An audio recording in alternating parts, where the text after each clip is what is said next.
We're going to start with CBS News meteorologist Rob Marciano and all that smoke. It is getting to be a thing around here. Rob, good morning to you.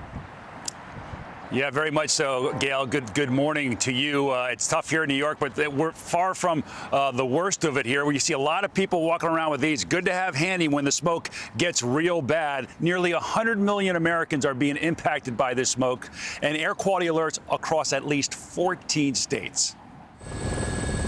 The orange air hanging thick with smoke as Canadian wildfires burn, smothering Chicago Thursday, making it the most polluted city in the world. When you walk outside, it burns, it stings a little bit, and we both have respiratory issues.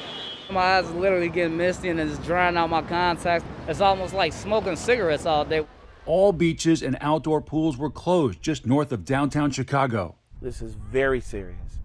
Stay home for right now. Yesterday's Phillies home game started an hour early because of air quality concerns in Philadelphia. At the city's airport, an American Airlines pilot told air traffic control they're losing visibility. We are starting to pick up some ash on our windshield. Has anyone else been reporting that? Residents in Upper Michigan woke up to this scene Thursday, a storm of falling ash.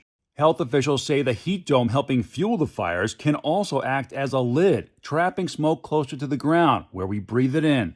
As global warming continues, we can expect further risk of these air quality events and further human health impact. Emergency room visits go up, excess mortality goes up in these events. The reality is that the health risks are quite substantial.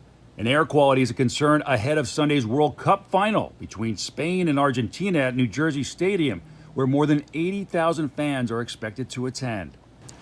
That game expected to take place just across the Hudson. At the moment, no plans of delaying the game. It's reported that team Spain was actually practicing in the smoke yesterday in New Jersey. We do expect things to get a little bit better by the time Sunday rolls around. But let's talk about the air quality that's happening right now. A lot of red, a lot of orange, and unfortunately a lot of purples on the match. And that is the worst of it as far as these dots are concerned. Here in New York City, air quality index around 180. Down in D.C., we're talking about the air quality that's up and over 200.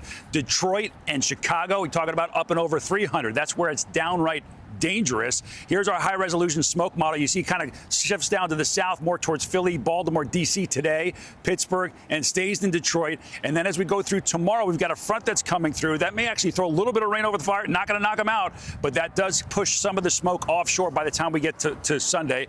The rainfall in Texas, that's for real. We'll still have flash flood watches and warnings happening across that area there. We expect the rain to continue today, although it should be a little bit less, but unfortunately, the damage is done.